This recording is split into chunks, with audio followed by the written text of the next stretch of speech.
ہم 5ویں مثال دیں خلافت راشدہ کی. شوہر گم ہو گیا، شوہر کا پتہ ہی نہیں چل رہا. یہ تو زمانہ اب بھی لوگ گم ہو جاتے ہیں اور پتہ نہیں چلتا. دوسری جنگ عظیم کے آج سے 10-20 سال پہلے سپاہی جنگلوں سے برآمد کیے جاتے تھے.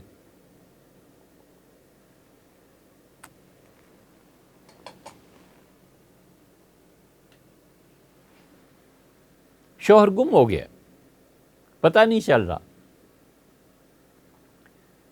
سیدنا عمر رضی اللہ عنہ پہلے آدمی ہیں. حضور اقدس صلی اللہ علیہ وسلم کا سارا دور دیکھ لو، بکر رضی اللہ عنہ کا دور دیکھ لو، پہلے آدمی ہیں جنہوں نے کہا کہ میں فرق کروں گا کہ شوہر کے گم ہونے کی جگہ، مقام، زمانہ کون سا تھا. انہوں نے کہا اگر شبہ ہونے کی، اگر گم ہونے کی کوئی قرینہ، کوئی چیز موجود ہے، جیسے وہ میدان جنگ میں گم ہو گیا، تو میدان جنگ میں 10,000 لاشیں پڑی ہیں، کس کو پتہ ہے وہ شہید ہو گیا ہے، بھاگ گیا ہے، کدھر گیا ہے، کدھر نہیں گیا. اور ایک گم ہو جانا یہ ہے کہ وہ تجارت میں چلا گیا، کسی دوسرے شہر چلا گیا. سیدنا عمر رضی اللہ عنہ کہتے تھے کہ جہاں موت یقینی طور پہ واقع ہو سکتی ہے وہاں بیوی کا حکم اور میں لگاؤں گا، اور جہاں اس کے گم ہو جانے کے کوئی خاص امکانات نہیں ہیں وہاں ہم اور حکم لگائیں گے. میں دونوں کو یکساں نہیں کر سکتا. پہلے آدمی ہیں جنہوں نے مفقود الخبر جسے کہتے ہیں، جس کی خبر نہ آ رہی ہو، فرق کیا ہے قانونی طور.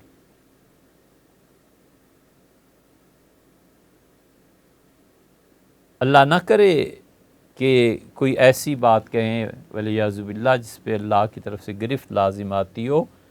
نبی کریم صلی اللہ علیہ وسلم صاحب نبوت، کوئی ادنا سا شائبہ بھی نہیں ہے کہ ان کا شریک ہو.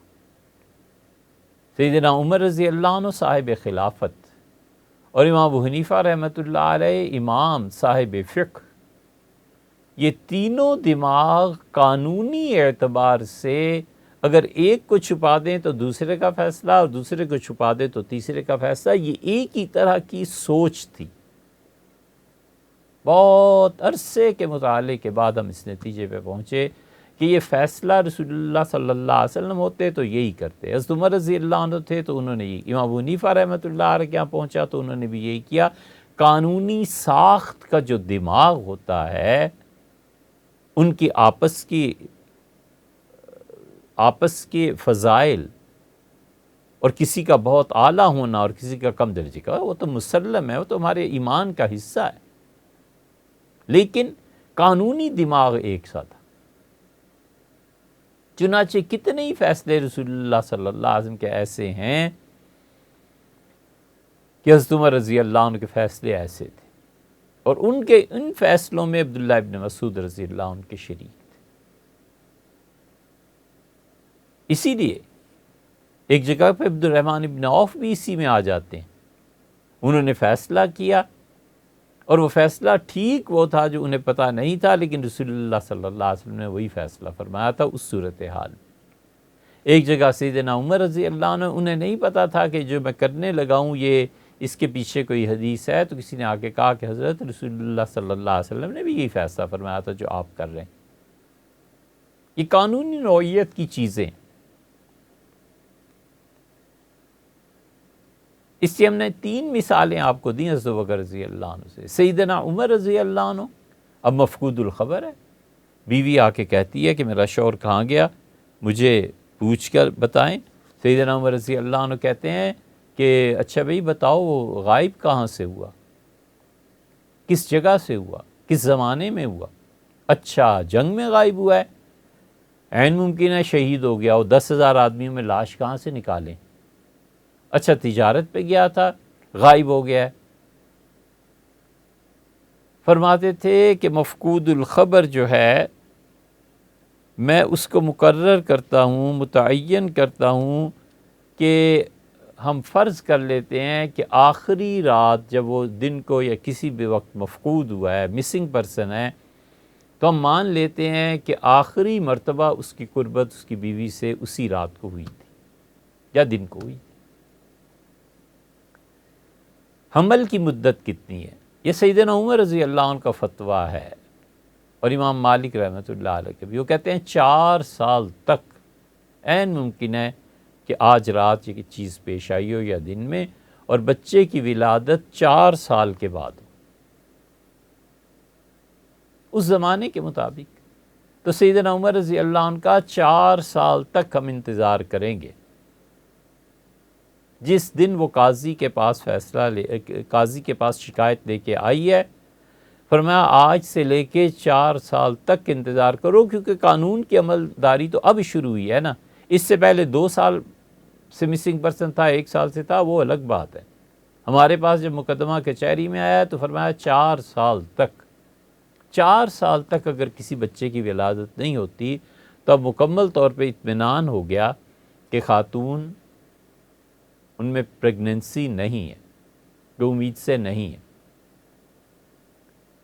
فرمایا کہ اس کے ولی کو بلاؤ،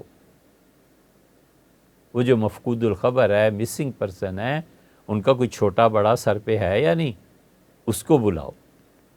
فرمایا تم اپنے اس بھانجے بھتیجے چچا وغیرہ وغیرہ جتنے بھی ہیں ان کی طرف سے اس بچی کو طلاق دو۔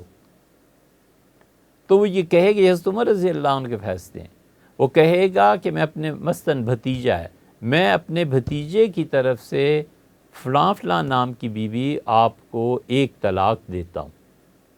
سیدنا عمر رضی اللہ عنہ کا وہ عدت گزارے، اور عدت گزارنے کے بعد اب ہم اجازت دیتے ہیں کہ وہ دوسرا نکاح کرے، کیونکہ مکمل طور پر قانونی تقاضے اس کے پورے ہو گئے اور اب اسے نکاح کا حق حاصل ہو گیا۔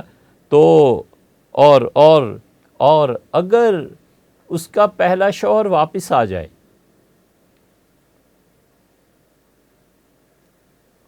تو پھر کیا ہوگا؟